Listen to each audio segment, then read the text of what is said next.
அன்பான வணக்கங்கள், பணிவான நமஸ்காரங்கள். சொல்லி மகிழ்வது உங்கள் வீட்டு பிள்ளை எறும்பு கூட்டம் தண்டபாணி. வெற்றிவேல் முருகனுக்கு அரோகரா. கந்த சஷ்டியினுடைய 2ஆம் நாள் பதிவு. இன்றைக்கி நம்ம 2வது நாள் பதிவு பண்ண போகிறோம். இந்த 2ஆம் நாளில் நம்ம ஒரு மிகப்பெரிய முருக பக்தை முருகம்மையார் அப்படிங்கிறவங்கள பற்றி பார்க்க போகிறோம். தென் தமிழ்நாட்டில் ஒரு ஊரில் முருகபாதர்னு ஒருத்தர் இருந்தார். அவர் மிகப்பெரிய முருக பக்தர். அவருடைய மனைவி எல்லாமே மிகப்பெரிய முருக பக்தர்கள். அவங்களுக்கு கல்யாணம் ஆகிட்டு ரொம்ப நாளாக குழந்தை இல்லை. முருகன்கிட்ட வேண்டிக்கிறாங்க. அப்போ ஒரு பெரியவர் அவங்க வீட்டுக்கு வராரு. வந்தவர் அவரை சாப்பிட சொல்கிறாங்க. சாப்பிட்றாரு. சாப்பிட்டு போகும்போது ஒரு விஷயத்த சொல்லிட்டு போகிறாரு. இது மாதிரி குழந்தை இல்லாமல் நீங்கள் மன வருத்தப்படாதீங்க. ஒவ்வொரு செவ்வாய்க்கிழமையும் கிருத்திகையும் சஷ்டியும் நீங்கள் விரதம் இருந்து பக்கத்தில் இருக்க முருகர் கோயிலுக்கு போயிட்டு வாங்க. கண்டிப்பாக உங்களுக்கு மகப்பேறு கிடைக்கும் அப்படின்னு சொல்கிறாங்க. சொல்லிவிட்டு அவர் போயிடுறாரு. அதே மாதிரியே இவங்க ஃபாலோ பண்ணி இருக்காங்க. ஆண்டவனுடைய அருளில், முருகனுடைய அருளில் அவங்களுக்கு ஒரு பெண் குழந்தை பிறக்குது. பெண் குழந்தை ரொம்ப லட்சணமாக, அழகாக, ரொம்ப அருமையாக ஒரு பெண் குழந்தை பிறக்குது. அந்த குழந்தை வளர ஆரம்பிக்கும் போதுலேருந்தே அதுக்கு முருகா முருகா முருகா முருகான்னு இவங்க சொல்லி சொல்லி சொல்லி சொல்லி மனசில் பதிஞ்சு எதை எடுத்தாலும் அந்த குழந்தை வளர வளர வளர வளர முருகா முருகான்னு தான் சொல்லும். அம்மா அம்மா நான் ஸ்கூல் போயிட்டு வரேன் முருகா, அப்பா நீங்கள் எப்படி இருக்கீங்கப்பா, அப்பா சாப்பிட வாங்க முருகா. யாரை பார்த்தாலும் அந்த குழந்தை ஒரு முருகா அப்படின்னு ஒரு அடைமொழி சொல்லி தான் சொல்லும். இப்போ எங்கே போயிட்டுருக்கேன், நான் கடைக்கு போயிட்டுருக்கேன் முருகா, நான் ஸ்கூல் போயிட்டுருக்கேன் முருகா, நான் குளிக்கிற முருகா, நான் சாப்பிட்ற முருகா. அப்படி தான் அவங்க எல்லாரையுமே அந்த குழந்தை எல்லாத்துக்கூட சேர்ந்து அந்த குழந்தை முருகான்ற ஒரு வார்த்தையை சேர்த்து தான் சொல்லும். உட்காந்தா முருகா, எழுந்தா முருகா, நின்னா முருகா, படுத்தா முருகா. எப்போவுமே முருகா முருகான்ற ஒரே ஒரு வார்த்தை தான் அந்த குழந்தையினுடைய மனசில் சொல்லிகிட்டே, எது எடுத்தாலும் அந்த குழந்தை சொல்லிக்கிட்டே இருக்கும். குழந்தை வளர்ந்தது, பெரிய குழந்தையாச்சு, பெரிய பொண்ணாச்சு. அந்த பொண்ணுக்கு கல்யாணம் பண்ணணும் அப்படின்னு இவங்க முயற்சி பண்ணுறாங்க. கல்யாணம் கொஞ்சம் இப்படி காலத்தாமதமாகுது. அப்போ கரெக்டாக ஒருத்தர் அவங்க ஊருக்கு ஒரு வியாபாரி வரார்.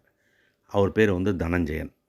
நல்ல அழகான இளைஞர், நல்ல நல்ல பண்புள்ள இளைஞர், நல்ல உழைச்சி சம்பாதிக்கணுன்ற ஆர்வமுள்ள இளைஞர் வராரு. அவரை பார்த்த உடனே இந்த முருகம்மையாருடைய அப்பா முருகபாதருக்கு இந்த பையனுக்கு நம்ம பொண்ணை கல்யாணம் பண்ணி கொடுத்தா நல்லாயிருக்குமே, நல்லா பார்த்துப்பானே அப்படின்னு சொல்லிட்டு கல்யாணம் பண்ணி வைக்கிறாங்க. கல்யாணம் பண்ணி வச்சோடனே அந்த முருகபாதர், அந்த தனஞ்சயனுக்கு ஜனஞ்சயன், அவருக்கு அம்மா, ஒரு அக்கா இருக்காங்க. இப்படியே ஒரு அக்காவோ தங்கையோ கூட பிறந்த ஒருத்தர் இருக்காங்க.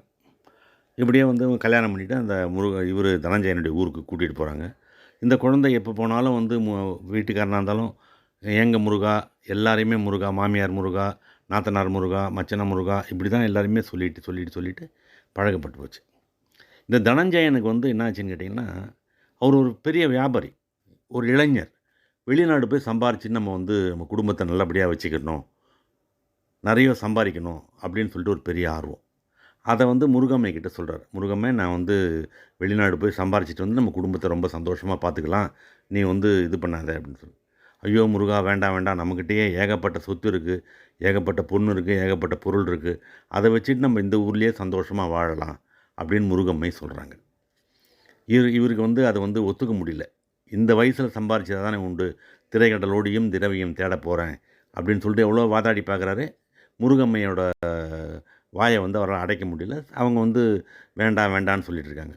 இருந்தாலும் ஒரு நாள் அதுக்கு உண்டான வெளிநாடு செல்வதற்கு உண்டான ஏற்பாடெல்லாம் பண்ணிவிட்டு அவங்க அம்மா கிட்ட போய், நான் வெளிநாடு போயிட்டு வரேம்மா, நான் வெளிநாடு போகும்போது நான் இங்கே இருக்க மாட்டேன் இல்லையா, அதனால் உங்களுக்கு துணையாக எதிர் வீட்டில் முருகன்னு ஒரு தம்பி இருக்கான், அவங்ககிட்ட நான் சொல்லிட்டு போகிறேன். அவன் உங்களுக்கு தேவையான எல்லா உதவிகளையும் பண்ணுவான். கடைக்கு போயிட்டு வருவான், பசுமாட்டை பார்த்துப்பான், நிலத்துக்கு போயிட்டு வருவான். இது மாதிரி நான் உங்களுக்கு என்னென்ன உதவிகள் தேவையோ எல்லா உதவியும் அவன் செய்வான். அவனுக்கு நான் சம்பளம் கொடுத்துட்றேன் அப்படின்னு சொல்லிவிட்டு மனைவியிடம் சொல்லாத இந்த தனஞ்சயன் ஊருக்கு கிளம்பிடுறார். அந்த முருகன் இங்கே டியூட்டிக்கு ஜாயின் பண்ணிடுறார். அப்போ காலையில் போனால் வீட்டுக்கார் காலையில் போனார், நைட் எங்கே போனாலும் வியாபாரமெல்லாம் பண்ணிட்டு வந்துடுவார். வரல. 1 நாள் ஆச்சு, 2 நாள் ஆச்சு. முருகம்மை பதட்டப்பட்டு போகிறாங்க. முருகா, எங்கள் வீட்டுக்கார் எங்கே போனார் எங்கே போனார்னு ஒரே பதட்டப்பட்டு போயிடுறாங்க. பெண்களுக்கு வந்து வீட்டுக்கார் வந்து ஊருக்கு போனாலே ஒரு பதட்டமாக இருப்பாங்க. அவங்களால சரியாக தூங்க முடியாது, சரியாக சாப்பிட முடியாது. அப்படிலாம் வந்து பெண்களுக்கு உண்டான ஒரு இயல்பு குணம் உண்டு அது. அதே மாதிரி தான் அவங்க இருக்காங்க. நாளுக்கு நாள் இளைச்சி போயிடுறாங்க. ஒரு மாதிரி இதுவும் இல்லாமல் இருக்காங்க. எவ்வளோ எல்லாரும் சொல்லி பார்த்தும் கூட இது ஒரு மாதிரி மன வருத்தத்திலே இருக்காங்க. இப்படியே 1 வருஷம் ஓடி போகுது. எதுக்கு எடுத்தாலும் வந்து இவங்க வந்து முருகா, முருகா, முருகா, முருகா, தொடர்ந்து முருகா, எங்கள் வீட்டுக்காரரை நல்லா காப்பாற்று, முருகா, முருகா, முருகான்னு சொல்லிகிட்டே தான் இருக்காங்க. அப்போ வந்து 1 வருஷம் ஓடி போகுது. நிறைய பொன்பொருள்லாம் சம்பாரிச்சிட்டு இவர் தனஞ்சயன் அங்கேருந்து வெளிநாட்டிலேருந்து வரார். வந்து மனைவியை வந்து பார்க்குறாரு. மனைவி அழறாங்க. எங்கே முருகா என்னை விட்டுட்டு போயிட்டீங்க, இது மாதிரி சொல்லாமல் போயிட்டீங்களே நியாயமா அப்படின்னு கேட்குறாங்க. இல்லை, நான் நிறைய பொன்பொருள்லாம் கொண்டு வந்திருக்கேன், நீ எதுவும் கவலைப்படாத அப்படின்னு சொல்லிட்டு தனஞ்சயன் முருகம்மைக்கு ஆறுதல் சொல்லி இருக்காங்க. அப்போ வந்து என்ன ஆகுதுன்னு கேட்டிங்கன்னா, தனஞ்சயனுடைய சகோதரி அவங்க வந்து தனஞ்சயன்கிட்ட ஒரு விஷயம் சொல்கிறாங்க. சகோதரா, நீ வந்து ஊருக்கு போயிட்ட, இங்கே வந்து ஊரில் வந்து நம்ம குடும்பத்தோட பேர் கெட்டுப்போச்சு. உன்னுடைய மனைவி வந்து எதுக்கெடுத்தாலும் முருகா, முருகா, முருகா, முருகான்னு சொல்லிகிட்டு இருக்காங்க. அது வந்து ஊர்லெலாம் வந்து என்ன சொல்கிறாங்கன்னு கேட்டிங்கன்னா, எதிர் வீட்டில் நீ வந்து வேலைக்கு வச்சுட்டு போனே அந்த முருகனுக்கும் உன்னுடைய மனைவிக்கும் தொடர்புன்னு சொல்கிறாங்க, தவறான தொடர்புன்னு சொல்கிறாங்க அப்படின்னு சொல்லிட்டு சொல்கிறாங்க. நான் வந்து நான் கூட அதை மாதிரி தான் நினைக்கிறேன். எதுக்கெடுத்தாலும் முருகா, எதுக்கெடுத்தாலும் முருகா, எதுக்கெடுத்தாலும் முருகா, முருகான்னு கூப்பிட்டா முருகன் வருவான். சாப்பிடு முருகா, அது பண்ணு, உட்காரு முருகா, சாப்பிடு முருகா, அப்படியே சொல்லிகிட்டு இருப்பாங்க. எனக்கும் கூட வந்து ரொம்ப சந்தேகமாக தான் இருக்குது அப்படின்னு அவங்க சொல்ல, அவங்க அம்மாவும் வந்து ஆமாம், அதை மாதிரி தான் நானும் நினைக்கிறேன் அப்படின்னு சொல்லிட்டு சொல்கிறாங்க. சொன்ன உடனே இல்லை அப்படிலாம் கண்டிப்பாக இருக்காது. அவள் வந்து கல்யாணம் ஆகிட்டு வரும்போதே எதுக்கு எடுத்தாலும் முருகா முருகான்னு சொல்லுவாள். அவங்க குடும்பம் பெரிய முருக பக்த குடும்பம். அதனால் வந்து நம்ம எதுவும் சொல்ல முடியாதுன்னு. கரைப்பார் கரைத்தால் கல்லும் கரையும் அப்படின்ற மாதிரி தனஞ்சயனை போட்டு ஒரே கரைக்கிறாங்க அம்மாவும் சகோதரியும். இவருக்கு வந்து ஒன்றும் புரியல. முருகம்மை கிட்ட போகிறார். முருகம்மை கிட்ட போய் என்ன சொல்கிறாருன்னு கேட்டிங்கன்னா, இனிமேல் உன்னுடைய வாயால் முருகா அப்படின்னு சொல்லக்கூடாது அப்படின்ட்டு. அதுக்கு முருகம்மை சொல்கிறாங்க, என்னால் வந்து உயிரோடவே இருக்க முடியாது. அந்த முருகான்ற ஒரு வார்த்தையை சொல்லாமல் என்னால் உயிரோடு இருக்க முடியாது. எனக்கு என்ன நடந்தாலும் சரி, அந்த வார்த்தையை நான் சொல்லாமல் இருக்க மாட்டேன் அப்படின்னு சொல்லிட்டு சொல்கிறாங்க. எவ்வளோ வாதாடி பார்க்குறார், அவங்க நிறுத்தவே இல்லை. ஒரு நாள் மிக மிக கோபமாக என்ன பண்ணுறாரு, இனிமேல் அந்த வார்த்தையை சொல்லாத அப்படின்னு சொல்கிறார்.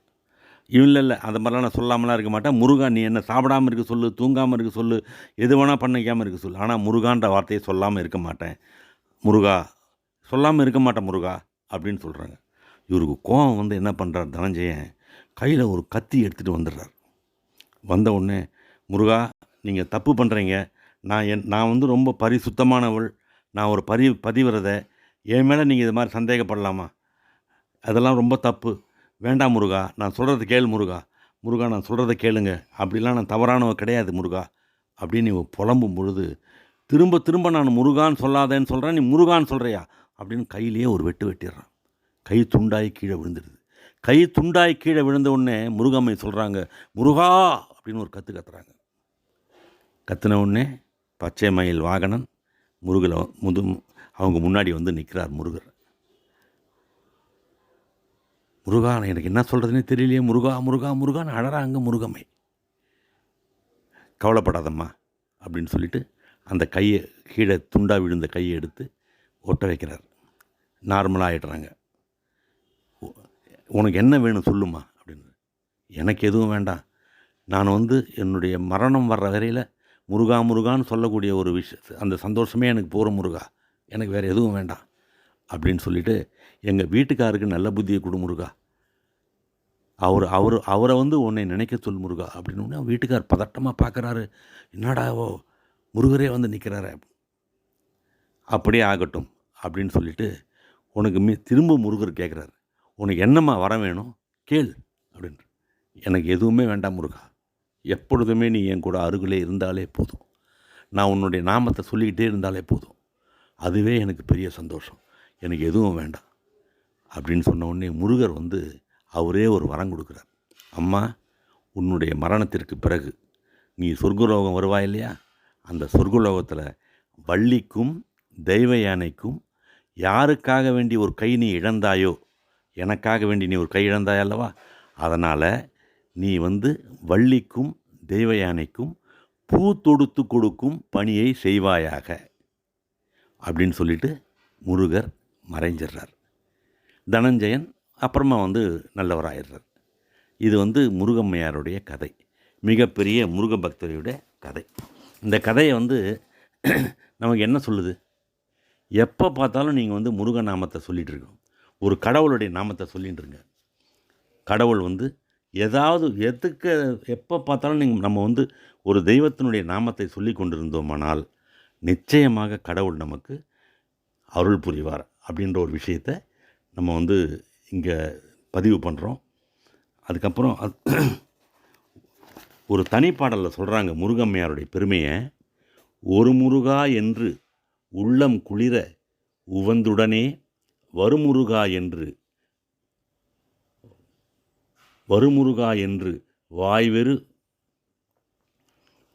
வாய்வெருவா நிற்ப கையிங்கே தருமுருகா என்று தான் புலம் பாநிற்ப தையல் முன்னே திருமுருகாற்று படையுடனே வரும் சேவகனே அப்படின்னு சொல்லிட்டு ஒரு தனிப்பாடல்.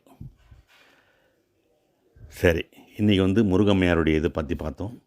இன்றைக்கி 2ஆம் நாள் கந்த சஷ்டி. எல்லாரும் வந்து முருகனை வேண்டுங்க, முருகனை கும்பிடுங்க.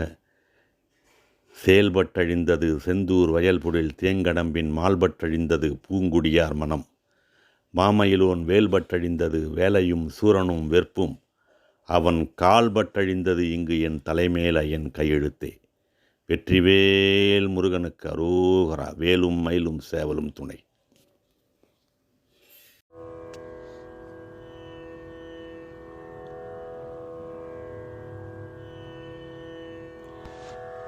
விரல் மாறனைந்து மலர்வாழி சிந்த மிகவானில் இந்து வெயில் காய. விரல் மாறனைந்து மலர்வாழி சிந்த மிகவானில் இந்து வெயில் காய. மிதவாடை வந்து தழல் போல ஒன்ற வினை மாதர் தந்தம் வசை கூற. குறவாணர் குன்றில் உரை பேதை கொண்ட கொடிதான துன்பமயல் தீர. குளிர் மாலையின் கண்ணணி மாலை தந்து குறை தீர வந்து குறுகாயோ.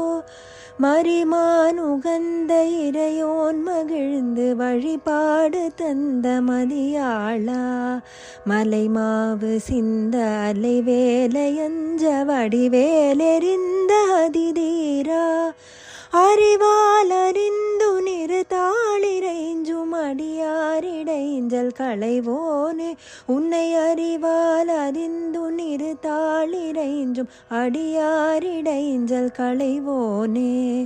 அழகான செம்பொன்மயில் மேலமர்ந்து அலைவாயுகந்த பெருமாளே. குறை தீர வந்து குறுகாயோ. எங்கள் குறை தீர வந்து குறுகாயோ. அலைவாயுகந்த பெருமாளே.